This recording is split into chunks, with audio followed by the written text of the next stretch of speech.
आम जीवन जो लक्ष्य पूरा है कि प्रकृति में आनंद ना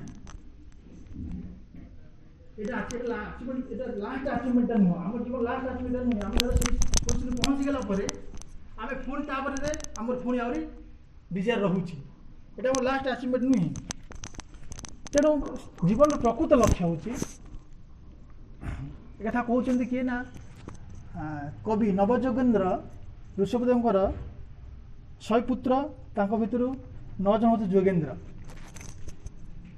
एवं आहरी 8 जन हो गले कौन ना आउट 10 जन 9 जन है कौन ना पृथ्वी राजा राजा शासन कले आउ 21 जन से परम कर्मकांड ब्राह्मण हो तो यही कथा प्रश्न पर्यटन ये सॉरी हाँ मुझे भूल कही भगवान कृष्ण निजे कहते मनुष्य उद्देश्यटा कौन गोप सखा मानक एतावान जन्म सफलम देही नाम इह देहीसु ये जन्म सफल जन सुत हेब ना प्राणी अर्थी धिया वाचा श्रेय आचरण सदा आमर जीवन से सफल हम ना केतबेले मानते ना प्राणी अर्थी धिया वाचा जदि आमर आमर प्राण अर्थ धिया माने बुद्धि एवं वचन द्वारा आम भगवान सेवार आप सब नियोजित करवा ताले सेटा से जन्मटा हूँ कौन प्रकृत में सफल जन्म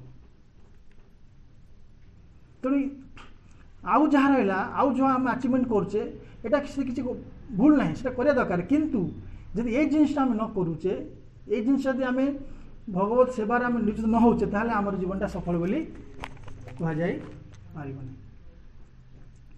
तेणु आम आम जन्मग्रहण कर जात से ध्रुव मृत्यु ध्रुव जन्म मृत्यु से आम जन्मग्रहण कर मृत्युवरण निश्चित करवा कि जन्मग्रहण कर आम जीवन सफल केमी करवा जदि आम यही जन्म यही मनुष्य जन्म जो आम पाखे जहाँ जो अच्छी आम जो प्राण ये प्राणटा कौन करवा कृष्ण को निछावर करवा एवं अर्थे जी प्राण न पारि पारे ताले कौन करवा ना अर्थे अर्थ माध्यम कारण ये समाज सब माने कौन अत्यंत अत्यंत कौन आमर सब माने कौन बेसी आसक्ति कौटे धन धन अर्थी धिया माने सेटा न कर बुद्धि द्वारा एवं तापर न कर कौन करवा ना वचन द्वारा तेणु ये चार्टा जिनस सब चार्टा जिनस को आम एका सांगे केवल ब्रह्मचारी लाइफ अन्न ये कर किंतु सेटा टिके कौन हुए डिफिकल्ट आसो हाँ कि नहीं किंतु जड़े जदि ब्रह्मचारी लाइफ रे कौन कर प्राणी प्राणी माने कौन से समस्त जीवन से कौन कर समस्त जीवन कौन कर समस्त जीवन से कौन कर ठाकुर भगवान सेवा नियोजित कर अर्थ माने तार आ कौन किसी अर्थर तार तार जोटा अर्थ तापर जो अर्थ से अर्थ से कौन करे से अर्थ भगवान सेवारे प्रचार कार्य कौन से नियोजित करे एवं धिया बुद्धि विभिन्न प्रकार आइडिया से खर्च करे कौन करने भगवान वाणी प्रचार करने एवं सारा जीवन को सी कौन करे ना अन्य मानक जीवन को उत्सर्गित करे तेणु यहाँ गोटे फैसिलिटी आमको माने कौन आम लाइफ रे आम यहाँ फैसिलिटी जे आम ये जीवन समस्त जो ये चार्टा मूल्यवान संपद आम माने सत उपाय आम भगवान सेवा नियोजित कर भगवान कहते जो एतावत जन्म सफल ये जन्म हो सफल जन्म तेणु यहाँ भगवान जो कहते उदाहरण कहते दशम स्कंद गोपसखा मान वृक्ष माने वृंदावन रे वृक्ष को तरुलता वृक्ष मान भगवान लक्ष्य कहते कहे मैंने केते परोपकारी कारण समाज रे परोपकारी जो मैंने कर समस्त भल पाते ये देखो आम निकट में देखा कि बहुत परोपकारी लोक से फोटो तैयारी कले मंदिर कले पूजा कले पुणी आ किसी से भी ये हम तेणुक ठीक से भाई कि कृष्ण कन्सियसनेस जो कृष्ण चेतना ये यहाँ हूँ गोटे परोपकार कार्य यहाँ सब बड़ परोपकार कार्य ଯେଉଁମାନେ ଏ ପ୍ରକାର ପରୋପକାର କାର୍ଯ୍ୟ ସମସ୍ତଠାରୁ ସେମାନେ ହାଏଷ୍ଟ କ'ଣ ସୋସିଆଲ ଆକ୍ଟିଭିଟି। ଇଏ କୃଷ୍ଣ ଚେତନାକୁ ଅନ୍ୟମାନଙ୍କୁ ପ୍ରଦାନ କରିବା ମାନେ ଆମେ ତାଙ୍କୁ କ'ଣ କରୁଛେ, କ'ଣ କଲେ, ଆତ୍ମାର କଲ୍ୟାଣ। ଏଇଟା ଅନ୍ୟ ଯେଉଁ ପରୋପକାର ଆମେ କରାଯାଉଛି ସେଟା ଶରୀରର କଲ୍ୟାଣ, ଶରୀରର ପରମାଟି କଲ୍ୟାଣ, ଏଇଟା ଟେମ୍ପୋରାରୀ ସଲ୍ୟୁସନ୍, କିନ୍ତୁ ଆତ୍ମାର ଯେଉଁ କଲ୍ୟାଣଟା ଅଛି ପରମାଟି ସଲ୍ୟୁସନ୍।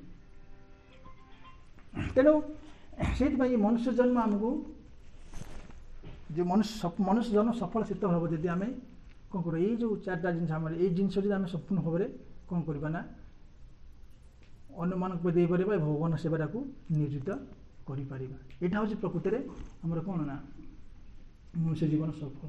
ତେଣୁ ସେଇ କଥା, କାରଣ ଆମେ ମନୁଷ୍ୟ ଲାଭ କରୁଛେ, ଆମେ ସମସ୍ତେ ଚାହୁଁ କ'ଣ ନା ଆମେ ଯଶ ଲାଭ କରିବୁ, ଆମର କୀର୍ତ୍ତି ଲାଭ ହେବ, ଆମେ ହାଇ ପ୍ରୋଫାଇଲ୍ ଲୋକ ମାନେ କ'ଣ ସମାଜରେ ଆମେ ପ୍ରତିଷ୍ଠିତ ବ୍ୟକ୍ତି ହେବୁ, ଏଇଟା ସମସ୍ତଙ୍କ ମନରେ ଇଚ୍ଛା ଅଛି, ସମସ୍ତଙ୍କର ଏଇଟା ଦରକାର। ତେଣୁ ମହାପ୍ରଭୁ ଦିନେ ମହାପ୍ରଭୁ ପଚାରିଲେ ରାୟ ରାମାନନ୍ଦଙ୍କୁ ଯେ କୀର୍ତ୍ତି ମଧ୍ୟ କ'ଣ କୀର୍ତ୍ତି ହଏ ଶ୍ରେଷ୍ଠତର, ମାନେ ସବୁଠାରୁ ମଣିଷ ଜଣେ କୀର୍ତ୍ତି କେଉଁ କୀର୍ତ୍ତିଟା ସବୁଠାରୁ ଶ୍ରେଷ୍ଠ। କାରଣ ସମସ୍ତେ ଚାହାନ୍ତି ଯେ ଆମର ମୁଁ ଗୋଟେ କ'ଣ ବଡ଼ ଅଫିସର ହେବି, ମୁଁ ଗୋଟେ ଯାହା ବି ଆମର ଗୋଟେ ଅଛି କ'ଣ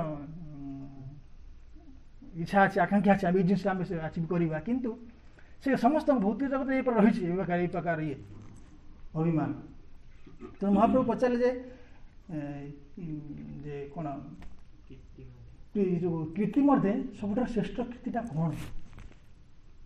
ରାଧାନନ୍ଦ କହିଲେ ଯେ କୃଷ୍ଣର ଭକ୍ତର ଯେଉଁ କୀର୍ତ୍ତି, ସେ କୀର୍ତ୍ତି ହେଉଛି ସବୁଠାରୁ ଶ୍ରେଷ୍ଠ କୀର୍ତ୍ତି। ମାନେ ମୁଁ ଜଣେ କୃଷ୍ଣର ଭକ୍ତର ଯେଉଁ କୀର୍ତ୍ତି, ଯେମିତି ପ୍ରଭୁପାଦଙ୍କର କୀର୍ତ୍ତି କ'ଣ, ଏ ସାରା ତ୍ରିଭୁବନ କ'ଣ କରୁଛି, ଘୋଷୁଛି। ହଁ, ସାରା ତ୍ରିଭୁବନ ଏଭଳି କି ସ୍ୱର୍ଗ ଲୋକ ମାନେ ବି ସବୁ ଲୋକରେ ତାଙ୍କର କୀର୍ତ୍ତି କ'ଣ ହେଉଛି, ଯେଉଁମାନେ ବୈଷ୍ଣବ ଆଚାର୍ଯ୍ୟ ତାଙ୍କର କୀର୍ତ୍ତି ଘୋଷଣା କରୁଛି। ଏଇଟା ହେଉଛି ସବୁଠାରୁ ଶ୍ରେଷ୍ଠ କୀର୍ତ୍ତି। ଧର ଆମେ ଏ ସମାଜରେ ଆମେ ଗୋଟେ ବହୁତ କ'ଣ ପୃଥିବୀର ବଡ଼ ଲୋକ, ଧନୀ ଲୋକ ହେଇଗଲେ, ଆମ କୀର୍ତ୍ତିଟା କେଉଁମାନେ ଜପିବେ? ସ୍ୱର୍ଗ ଲୋକ ବାସି ଜପିବେ? କୁବରେ ଠାରୁ ବଡ଼ ଲୋକ ଏମାନେ ଅଛନ୍ତି କି? ସ୍ୱର୍ଗ ଲୋକ ଜପିବେ ନା, ପାତାଳ ଲୋକ ଜପିବେ କି ମର୍ତ୍ତ ଲୋକ ସମସ୍ତେ ଜପିବେ ନା, କିଛି ଲୋକ। ଠିକ୍ ସେଇଭଳି ଆମେ ସବୁଠାରୁ ଆମେ କ'ଣ ୱାର୍ଲଡରେ ଆମେ କ'ଣ ଆମେ ଭୁବନେଶ୍ୱର ଆମେ ଟପର ହେଇଛେ, ଆମର କିଟା ଭୁବନେଶ୍ୱର ଲୋକ ଜାଣିବେ ନା ଆଉ। ତେଣୁ ଯେଉଁମାନେ ମହାପ୍ରଭୁ ସବୁଠାରୁ ଶ୍ରେଷ୍ଠ କୀର୍ତ୍ତି ହେଉଛି କାହାର? ବୈଷ୍ଣବ। ତେଣୁ ବୈଷ୍ଣବ ଜଣେ ଯଦି ଭକ୍ତ ଭଗବାନଙ୍କର ଯେ ଏଇ ପ୍ରକାର ଶରଣାଗତି ଭକ୍ତ, ତାର କୀର୍ତ୍ତି ହେଉଛି ସବୁଠାରୁ ଶ୍ରେଷ୍ଠ କୀର୍ତ୍ତି। ତେଣୁ ସେଇ କୀର୍ତ୍ତି ଯେ ଲାଭ କରନ୍ତି ସେ ହେଉଛନ୍ତି ଭଗବାନ ଅତ୍ୟନ୍ତ ପ୍ରିୟ, ତାଙ୍କ କୀର୍ତ୍ତି ନଷ୍ଟ ହୁଏ ନା। କାରଣ ଏ ଯେଉଁ କୀର୍ତ୍ତି ଆମେ ଜଳଜାଗତ ଯେଉଁ କୀର୍ତ୍ତି ଲାଭ କରୁଛେ, ଆମେ ମରିଗଲା ପରେ କିଛି ଦିନ ହେବ, ତାପରେ ପୁଣି ସେ କ'ଣ ହେଇଯିବ, ନଷ୍ଟ ହେଇଯିବ। କିନ୍ତୁ ଭକ୍ତ ଯେଉଁ କୀର୍ତ୍ତି ଅର୍ଜନ କରିଥାଏ, ଭକ୍ତ କୀର୍ତ୍ତି ଅର୍ଜନ ତା ମାନେ ଭକ୍ତ ନିଜେ ସେ କହନି ମୁଁ ଗୋଟେ କୀର୍ତ୍ତିମାନ ବୋଲି। ମୁଁ ଧର ତୁକାରାମ ବାବୁ ଭକ୍ତ, ସେ ତୁକାରାମ ବାବୁ କହୁନାହାନ୍ତି ମୁଁ ଗୋଟେ ଭକ୍ତ, କିନ୍ତୁ ଆମେ ତାଙ୍କର କ'ଣ ତାଙ୍କର ଭକ୍ତର ଇଏଟାକୁ ଆମେ ତାକୁ ଜାଣିପାରୁଛୁ, ଇଏ ହେଉଛି କିଭଳିଆ ଭକ୍ତ। ତେଣୁ ପ୍ରଭୁପାଦ କେବେ କହୁନାହାନ୍ତି ଯେ ମୁଁ ହେଉଛି ସବୁଠାରୁ ବଡ଼ ଭକ୍ତ। ପ୍ରଭୁପାଦ କହୁଛନ୍ତି ଯେ ମୁଁ ହେଉଛି ଲୋଏଷ୍ଟ ଅଫ୍ ଦି ଲୋଏଷ୍ଟ। ପ୍ରଭୁପାଦ କହିଲେ କ'ଣ, first class devotee, second class devotee, third class devotee, ମୁଁ ହେଉଛି ତାର ତଳେ। ତେଣୁ ତାଙ୍କରି ଯଶଟା କ'ଣ ସାରା ପୃଥିବୀ ଆଜି ଗାନ କରୁଛି। ଏଇଟା ହେଉଛି ସବୁଠାରୁ ଶ୍ରେଷ୍ଠ କୀର୍ତ୍ତି ବା ଐଶ୍ୱର୍ଯ୍ୟ, ଏଇଟା ସବୁଠାରୁ ତେଣୁ ଆମେ ସମାଜରେ ଯେ ସବୁଠାରୁ ଶ୍ରେଷ୍ଠ ମାନେ କିଛି ଆମେ ଯଶ ହାସଲ କରିବା ପାଇଁ ଚାହୁଁଛେ, ତାହେଲେ ଆମେ ଯଦି କୃଷ୍ଣ ଭକ୍ତି ସବୁଠାରୁ ଧନ, ଆସି ମହାପ୍ରଭୁ ପଚାରିଲେ ସବୁଠାରୁ ଧନ ମଧ୍ୟ କ'ଣ ଧନ ହଏ ସବୁ ଶ୍ରେଷ୍ଠତର? ନାରାୟଣ କହିଲେ କୃଷ୍ଣ ଭକ୍ତି ବିନା ଧନ ଆଉ ନାହିଁ ଶ୍ରେଷ୍ଠ। ତେଣୁ ଏଇ ଜିନିଷଟା ଆମକୁ ଅଖୁଡ଼ା ଲାଗିପାରେ ଯେ ଧନ ମାନେ କ'ଣ, ଇକୋନୋମିକାଲି ବୃଦ୍ଧି ହେବା, ଏଟା ହେଉଛି ଧନ। କିନ୍ତୁ ଇଏ କୃଷ୍ଣ ଭକ୍ତି, ଇଏ କି ଧନ? ଏ ଧନ ଲାଭ କ'ଣ ହେବ? କାରଣ ଏଟା ସମସ୍ତେ ତାକୁ ବୁଝିପାରନ୍ତି ନା। ତେଣୁ ଆମେ ମନୁଷ୍ୟ ଲାଭ, ଆମେ ମନୁଷ୍ୟ ଲାଭ କରୁଛେ କ'ଣ ପାଇଁ? କୃଷ୍ଣ ଭକ୍ତି କରିବା ପାଇଁ। ଯଦି ଆମେ ଏଇ କୃଷ୍ଣ ଭକ୍ତି ନ କଲେ, ତାହେଲେ ମନୁଷ୍ୟ ଜନ୍ମରେ ଆମର लाभर कौन प्रकार कौन मूल्य रहा कौन तार उद्देश्य मैं उद्देश्यहीन जीवन आम हो गला तेणु तेणु आम ये जो कौन से सबुठ श्रेष्ठ कीर्ति हूँ यहाँ तेणु भक्त जो माने तेणु भक्तर जो कौन आम से भावी भक्त मान जन्म भक्त मान समस्त कर्म सबकि हूँ कौन ना जदिव से भौत जगत था कि तथापि समस्त किसी कर्म हूँ कौन ना दिव्य कर्म तेणु प्रभुपाद से प्रभुपाद कौन सब प्रभुपाद क्वेश्चन करथिला प्रभुपाद लेक्चर दौला समय से कहला तुकाराम प्रभु जे जो कौन ना फास्ट क्लास को मान ब्राह्मण मान कहले फास्ट क्लास क्षत्रिय मान कहले सेकेंड क्लास एवं शूद्र मान वैश्य मान थर्ड क्लास एवं शूद्र मान फोर्थ क्लास से प्रश्न कले जे प्रभु ताले आपण को क्लास प्रभुपाद कहले मुझे तले तो यहाँ हूँ कौन ना रियल भक्तर कौन ना मनोभाव तेणु से सबुठ संसार सबुठ कीर्ति समस्त चाहती मैं सब नेम फेम समस्त चाहती किंतु सबुठार बड़ नाम हूँ कौन ना कृष्ण भक्त हिसाब से नाम नाम कर नारद मुनि तांकर नामटा कौन सी कृष्णकर कौन भक्त माने सनत कुमार जिते आमर भगवान भक्त प्रभुपाद हूँ माने आम आचार्य वर्ग हूँ तांकर जशटा सारा त्रिभुवन घुषुची ध्यायन्तु त्रिसंध्या आम सकाळे मध्याह्न संध्यारे ध्यान करुछे तांकर नाम को जप करुछे कहीं ना से सबुठार श्रेष्ठ कीर्ति हूँ भक्तर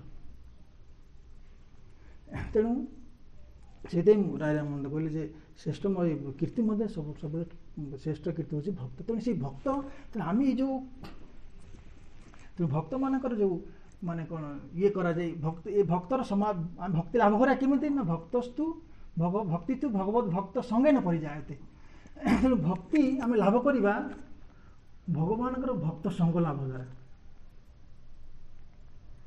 तेणु ये भक्त संगटा केमी लाभ हम ना पूर्व स्वीकृति अनुसार लाभ हुए जदि आम पूर्व जार पूर्व जन्मर स्वीकृति रही से स्वीकृति अनुसार कौन भक्ति संगटा आमको कौन हम मिल समस्ते माने कौन भगवत कथा श्रवण रुचि आसना समस्त आसना क्या देखो ये भुवनेश्वर के स्टूडेंट रोच बहुत स्टूडेंट नयापल्ली एरिया जयदेव विहार एरिया बहुत स्टूडेंट रोच कि बहुत किसी रेयर से मैंने कौन कर बेस रोच कौन भगवान नाम जप कर प्रसाद पाँच सत मार्केट जावाई से कौन कर प्रयास कर बुद्धिटा कहीं भाई होने मान बुद्धि कहीं आसुनी अन्य बुद्धि कहीं आसुनी यहाँ हूँ संचित पूर्व स्वीकृति फल से कौन ना ये प्रकार बुद्धि जात हो समस्त यहाँ कर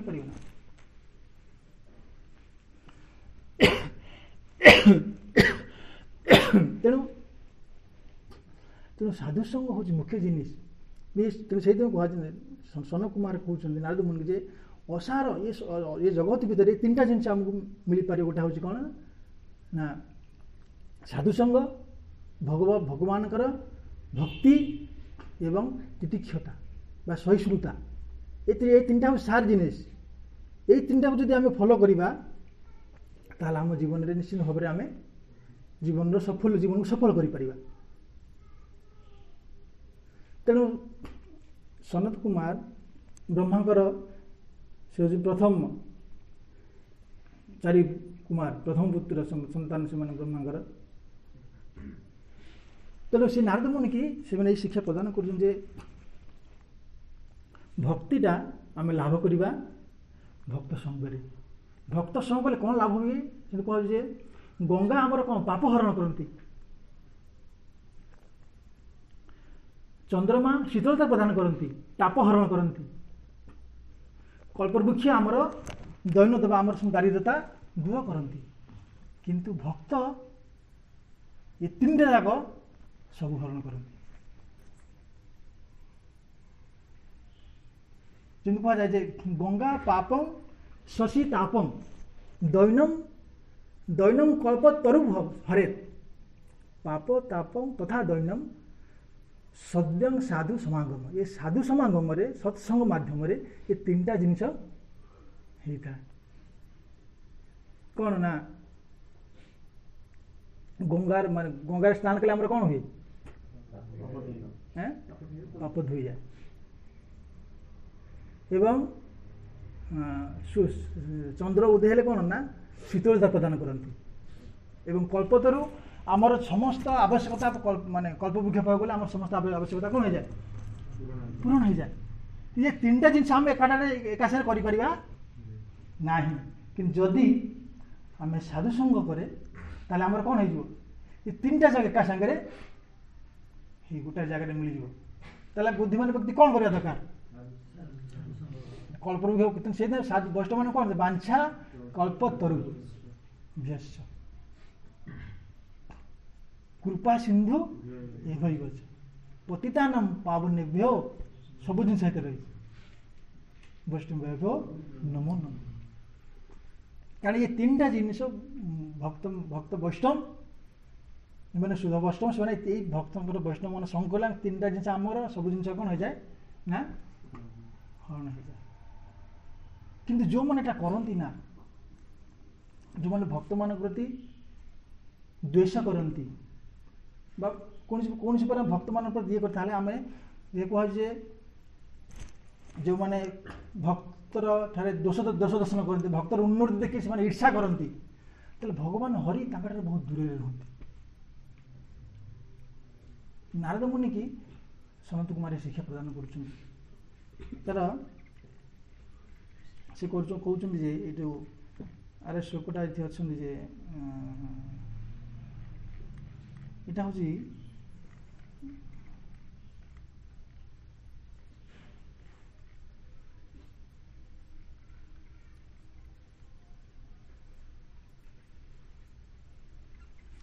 ଅସିଓ ଅପୃତ ମନସା ଭକ୍ତି ଦାନାଦି କର୍ମଜତ ଅବହି ନିଷ୍ଫଳଂ ବ୍ରହ୍ମଂ ତେସାଂ ଦୂର ତରୋ ହରି।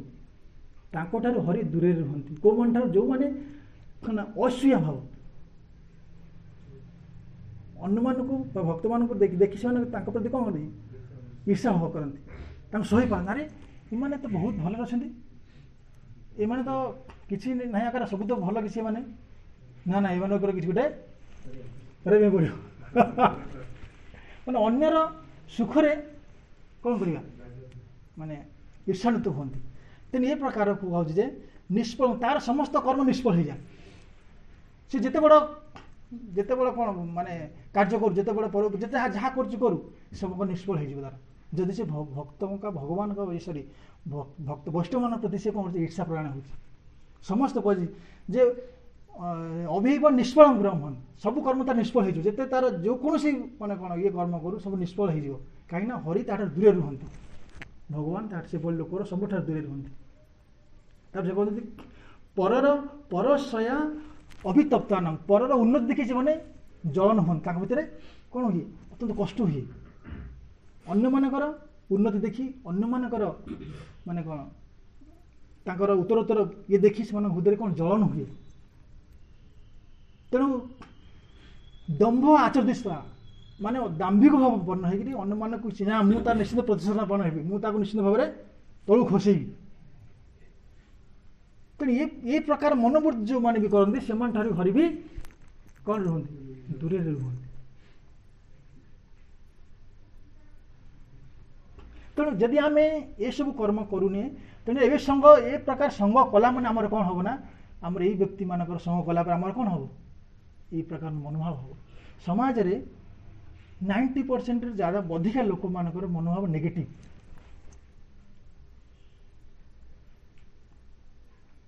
କାହିଁକି? ଆମର ସମସ୍ତ ଉଦ୍ଦେଶ୍ୟ ପ୍ରକୃତିରେ ଭଗବାନଙ୍କୁ ଯଦି ଆମେ ମାନିବା ତାହେଲେ ସାଧୁମାନଙ୍କୁ ମାନିବା ପାଇଁ ପଡ଼ିବ। ଭଗବାନ ନ ମାନିବା, ସାଧୁମାନେ ଯଦି ନ ମାନେ ତାହେଲେ ଭଗବାନ ମାନିବା ନାହିଁ। ଭଗବାନ କେହି ନାହାନ୍ତି। ଭଗବାନଙ୍କର ପ୍ରତିନିଧି କୋଉମାନେ? ଯେ ତାଙ୍କୁ ଆମେ ଯଦି ଜଗତ ହଟେଇ ଦେଲେ ତାହେଲେ ଭଗବାନ ଅଟୋମେଟିକ୍ କ'ଣ ହେଇଯିବେ? ହଟିଯିବେ। ହିରଣ୍ୟକଶ୍ୟପର ଏଟା ଚାଲ ନା, हिरण्यकशिपु कौन कला कहला विष्णु को मारिबा क्या ना आग जाए ब्राह्मण को हत्या कर गाभिकी हत्या कर विष्णु ऑटोमेटिकली कौन हम छटपट होगी ब्राह्मण हत्या कले कौन हम यज्ञ करनी गाभी हत्या कले ब्राह्मण यज्ञ भी कर तो कौन विष्णु को खाया दौर किए ब्राह्मण कारण विष्णु कहले ब्राह्मण मुखरे मुझे कौन कर जो ब्राह्मण मुखरे जो मैंने समस्त कर्म त्याग कर मोर भक्ति प्राण जो मैंने प्रति ग्रासरे ब्राह्मण मान मुखरे मु आहार करे किंतु मु अग्नि जो माने घृताहुति जो आहार से मोर आहार हुए ना कारण भगवान गोटे कहे भगवान अग्नि मुखरे आहार करते कि भगवान ब्राह्मण मुखरे जो आहार कर जो तृप्ति साधन करे अग्नि मुखरे मुझे आहार द्वारा मोर तृप्ति साधन हुए ना किंतु से हिरण्यकशिपु कहले कौन तुम आग ब्राह्मण को मार गाभी की मार ना यज्ञ हम ना विष्णु खाइब न खाइले सुखी सुखी मरज विष्णु सुखी गले गछ मूल मले पत्र मर देवता मले सैला मोर सफा हो कौन सिंहा से ठीक से बोले आम समस्ते कौन यही हिरण्यकशिपुर चेला आग कौन कर ना टोटाल भाव में ब्राह्मण संस्कृति बा ये समाज को नष्ट कर कहीं लोक मैं भ्रमित करने यहाँ हूँ कलिर चाल समाज रे साधु अच्छा एवं साधु बेशधारी असामाजिक लोक मैंने कार्य कर साधु नहांती माने यहाँ को ये करना लोक मैंने बहुत जो मैंने ये को आस लोक मैंने अनुमान अरे हे साधु से बाबा या कले से बाबा से कले हाँ रावण जो खराब रावण जो मनोवृत्ति रावण मनोवृत्ति रावण को साधु की साधुर बेश धरी सी ठीक से जमी आप शुणिथे जे ताज होटेल जो कौन है ब्लैक बम है से ताज होटेल मिठा देखिए शुणुते से जे से आतंकवादी माने कौन गोटे पुलिस भ्यान को पुलिस को मारी से भ्यान को से माने कवच कर भितर पशिक से बुलले पुलिस वाले जानले कौन माने पुलिस तेणु आक्टिविटी जानले जे पुलिस गुड़ी गले से जानले भितर आतंकवादी अच्छा ठीक से आजिकल लोक सात जाना तेणु ठीक से भाव में साधु जो साधुर व्यवहार जना पड़े कौन साधु किए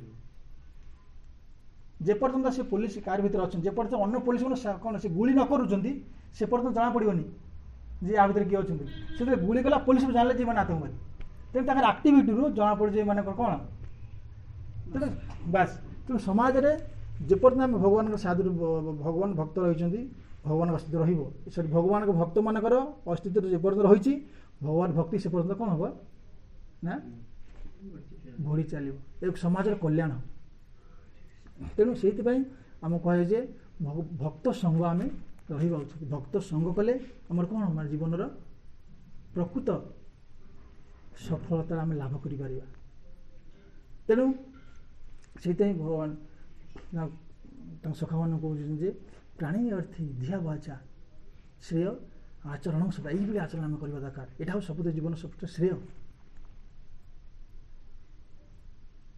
तेणु आज ये जो ये अवसर में आमर अमृतेश गौर प्रभु आ कौन ना सुंदर बर प्रभु से माने प्राणी अर्थी धिया और आ कौन बाचा सबकिछि भगवान सेवारे समर्पण करुछन्ति एवं से प्रति भगवान पाखे मोर एति प्रार्थना करुछु जे से माने सारा जीवन ये कौन ये प्राण अर्थी धिया बाचा द्वारा समाजर कौन कर चलते कल्याण कर चलते एवं जो माने आम मैंने समस्ते शिक्षा करवा उचित जो मैंने आम समस्ते भी ये कार्य आम कौन कर साहाय्य करवा हाँ कि नहीं आम आमर जी कौन ना सपोर्ट रही पार आम से साहाय्य करवा एवं समाजर कल्याण पाई आमर जीवन को आम कौन कर उत्सर्ग करवा हाँ तेणु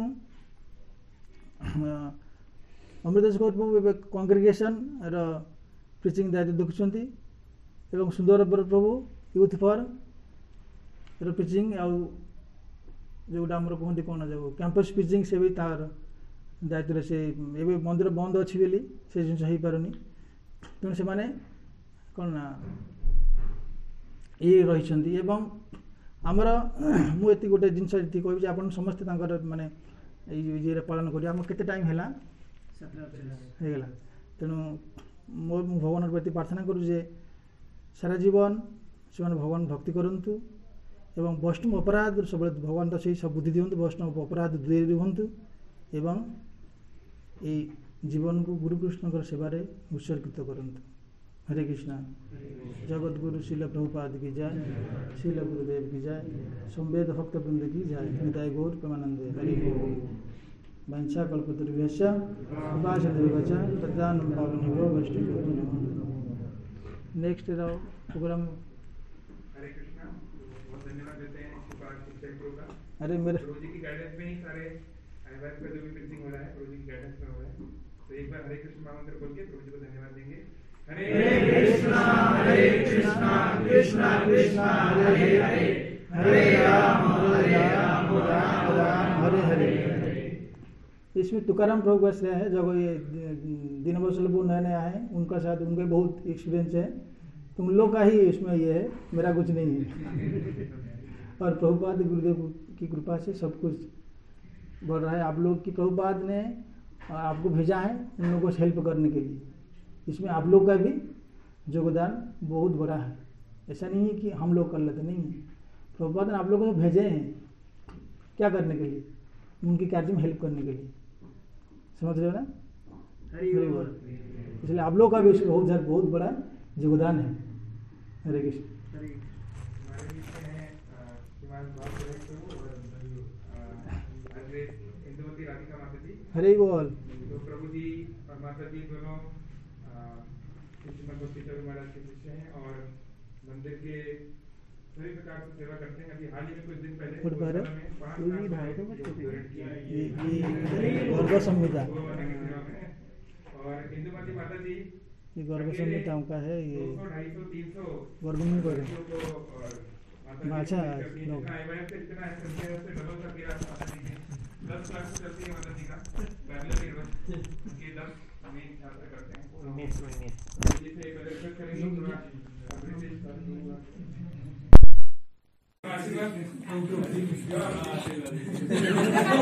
थैंक यू प्रभु जी।